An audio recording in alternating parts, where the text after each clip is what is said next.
going on, everybody? Spaceballs here. Welcome back to another Calibria Crystal Guardians video. And today we're doing 10 things all players should know when playing Calibria. Alright, the reason I'm doing this video is because I get a lot of frequently asked questions in my chat. And when I started playing this game, I actually assumed a lot of things were like similar to other gacha games. And I realized real fast that this game is actually a lot different than other gacha games.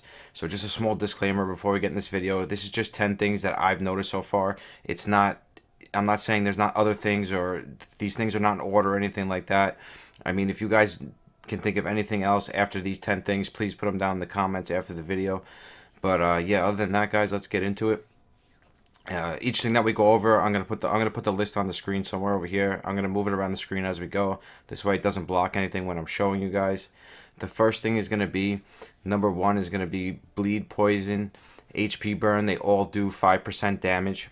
All of them do the same amount of damage, and I believe you can stack all 3 of them the same way. I'm not quite sure why they have it like that. Why all 5 do 5% damage? It doesn't really make sense. Why 3 different debuffs would do the same amount of damage, but hey, that's the way they have it, so that's the way it is. I want to show you guys where you can find that. You can go here, and you can go into help here, and when you go into help here, you see here you have everything listed out. So let's say you wanted to look at for that one, you want to look for bleed, HP burn, and poisons, how much damage they do. You would go here, you would go to buffs, negative stat effects, and then here you go, a whole list of it comes up. So you can scroll down here until you find negative stat effects, and then there you go. You got poison 5%, burn 5%, and bleed 5%. Again, I'm not quite sure why they all do 5%. In most games, they do different percentage. Like one will do 5, one will do 7, and one would do 9. And usually you couldn't stack the highest one, like the 9. You wouldn't be able to stack that one. But in this game, you can pretty much stack them all, and they all do 5% damage. Not quite sure why they have it that way, but that is the way they have it. So now for number 2. Number 2, which I get asked a lot, is what hit percentage means. And all hit percentage means, guys, this is very, very easy one. Very, very easy one. Hit percentage means accuracy. Very simple. Hit percentage means accuracy. And also a side note on this, in this game, crit rate, hit percentage, and resistance, you cannot go over 100%. If you go over 100%, you are wasting stats. You cannot. It does not value. It's not like Raid Shadow Legends where you can have where you could stack 300 accuracy or 500 resistance. You cannot do that in this game. It stops at 100%. The second you go over 100%, you are wasting stats, guys. So please make sure you don't go over 100%. And if you do, try to make it so you're not, because you really are just wasting stats at that point. So you really don't want to go over 100%. So just keep that in mind when you're building your champions. Crit rate, hit percentage, and resistance, you cannot go over 100%. It will not count. It will not do anything. It stops at 100%. Okay, and now we got number 3, and number 3 is that summons and rune removal are completely free in this game. You do not have to pay for it. It does not cost Kalinite. When you do a summons here, and you go to summon, and you hit summon, it does not cost you any Kalinite. And the same thing when you go here to your runes. I will show you guys. You go here to your runes. I'm not going to remove his rune. Let's move somebody else's rune. I don't want to remove a rune. You guys can see I've been working hard. You see all my grinding. See here, we'll go to our monk. You check my mana here, 1.133k. You go here. Let's say I want to remove this rune.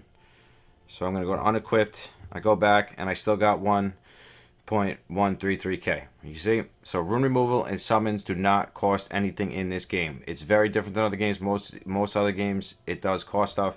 But that's also, I think, because they don't have Kalinite pumps in this game. So they try to equal it out. But it's very hard to get Kalinite in this game. I really hope they address it soon, because Kalinite is one of the hardest things to farm. Like, really, like, you upgrade, like one champion's runes, and you have no Kalinite after farming for like 20 hours. So really, I hope they address the Kalinite situation soon. But we'll get into that another time. Now, number 4, let's go back here. Number 4 is going to be, you can get 6-star runes from 7 and up. So once you start farming C7, L7, you can get 6-star runes from those floors. Now, most games you can't start getting 6-star runes until you get into the last level. Just like, Summoning War and Raid and all those games.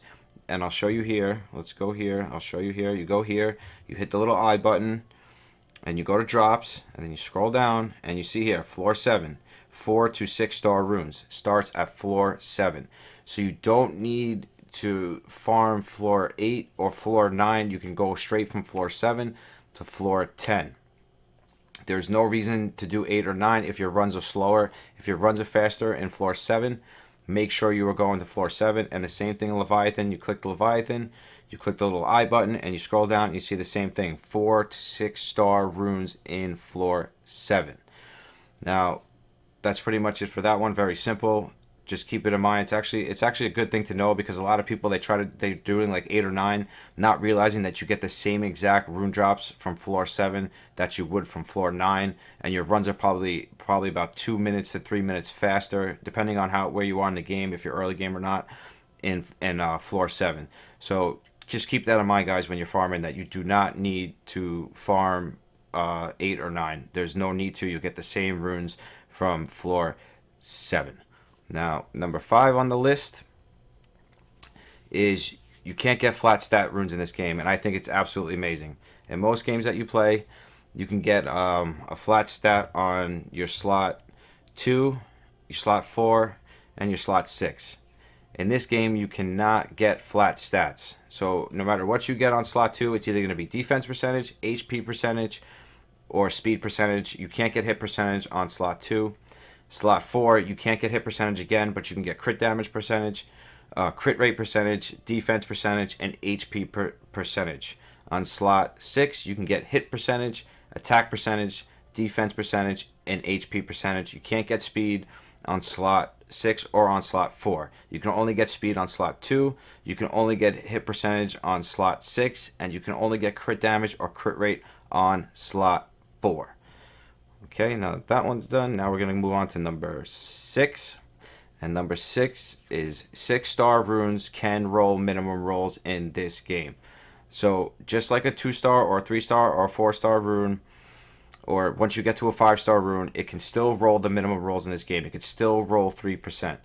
I'm not sure if I have an example, but I'm sure even if you looked at the runes, you could see like on a lot of these runes, like the rolls are very low. Like this hit percentage here is only 12%. That's because some of these rolls were 3%. And I mean, this is a 5 star rune, but still in most games, you can't get a minimum roll. And it's the same thing with a 6 star rune in this game. You can roll minimum stats on 5, 6 star or 5 or 6 star rune. So just keep that in mind. Like, you know, when you're farming runes, like even though it's a really good rune, it can end up rolling really, really terrible. It could have excellent stats on it, and then you could roll the rune, and it can end up rolling like 3-4 times, and it can end up being absolutely horrible, just based on the fact that it can roll minimum rolls. So just keep that in mind when you're rolling your runes, guys, that you can get minimum rolls on a 5, 6 star rune.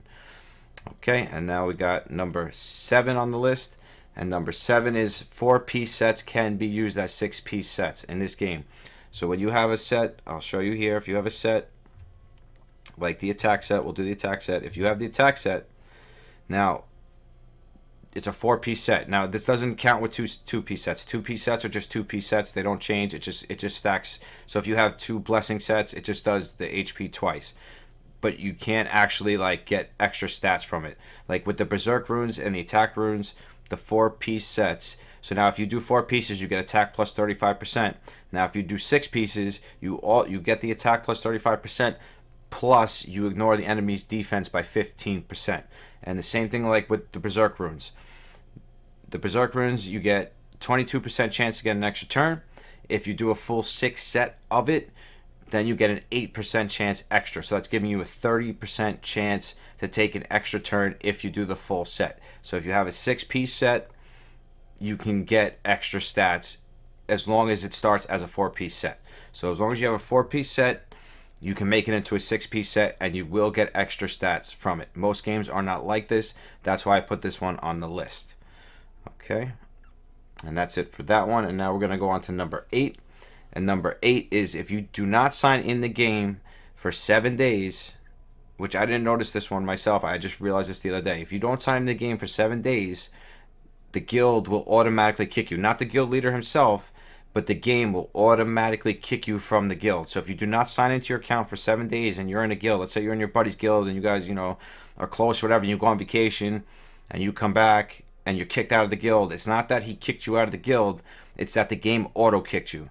The game will auto-kick you out of the guild. I'm not quite sure why they did that. I guess they want to keep everybody active, and they want to keep the guilds flowing nice. I guess maybe like the early game guilds, they want to keep them flowing nice, so they make it so like if you don't sign in for 7 days, the guild's going to auto kick you, and then you're going to have to either go back to that guild, reapply, or you're going to have to find a new guild to go to.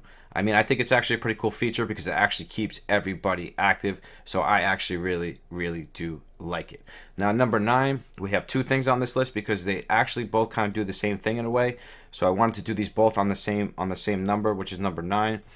And we're going to go here into heroes, and it is sanctify. You need a dupe to sanctify your hero. You have to have a dupe of the same hero. So if I wanted to sanctify Popo, even though he's level 40, I can't sanctify him yet because I don't have a second Popo. You see, if you do not have, you need a second copy of the champion. I mean, you could do this with 4 stars, 3 stars, with anything, and you get the sanctify skills. I think, yeah, you could see them here. See, these are the sanctify skills here. But you need a second copy of the champion, and the champion has to be level 40 to do it. Also, I put this on the same list on number 9 because it's kind of the same thing. It's just improving your stats on the champion. So I put these 2 together. You only have to evolve your champion once in this game. You don't have to go through each star. So when you evolve the champion, he's evolved forever. You don't have to go through the same. You don't have to go through star 1, star 2, star 3, star 4, star 5, and star 6. All you have to do is collect the marks, do it one time. You do it that one time, and that's it. He's done. The name changes. He's good to go. Bada bing, bada boom, done. That's it. So very easy. Click it once, evolve him once, done. Same thing with sanctify. Get 1 copy of the champion, and you can sanctify him, and then you could switch those skills however you want. You don't, even if you pick 1 skill, you don't need another one to like switch the skill. You can use whatever skill you want whenever you want. That's what's really cool about this game. The same thing with the skill tree. You can switch the skills whenever you want before any battle, so you do not need to, worry about, paying mana or Kali Knight or anything like that to do these things. It's just a one-time thing, and you're good to go. Now, the last thing on this list has been very controversial, and that's the reason I put it last, and it's the reason I put it on this list. And the last thing is upgrading a 1-star rune with the growth plan 2x card does absolutely make you a big profit. I have tested this myself, guys. It absolutely makes you a big profit. I know in the beginning I was a little against it. I wasn't too sure about it. I have done it myself, and I'm going to do it right now for you guys to show you. I'm going to show you the runes here that I'm going to do it with. I'm either going to do 2 or 3 of them. I'm not sure yet. But I'm going to show you the runes we're going to do it with. I leveled up a couple of them till 12. And now you guys see how much Kali Knight I have. And I'm going to show you how much Kali Knight I have after I do this. Okay, so we got 3 runes here. 1, 2, and 3. Now I'm going to max these runes out to 15. I'm going to collect the stuff from the growth plan. And then I'm going to show you guys how much Kali Knight we have after we do this. So I'm going to do all 3 of these runes. And I will be right back. I'm going to pause the video. And then I'll be right back. And I'm going to show you guys how much profit you make from doing this. Because it absolutely is a lot of profit. I will be right back. Guys, we're back, and as you can see, now we have almost 3 million mana, and we went from 1.33 to 3 million. So as you can see, it's absolutely profitable.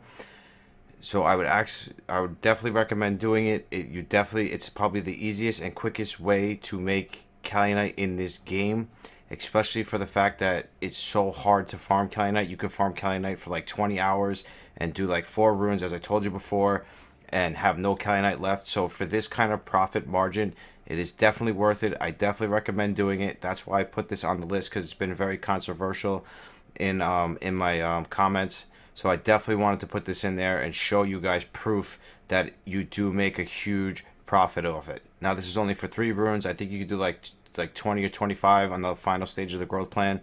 So you could definitely make huge numbers in Kali Knight doing this. So definitely make sure you guys start doing this. I definitely approve of it. Spaceballs definitely approves of it.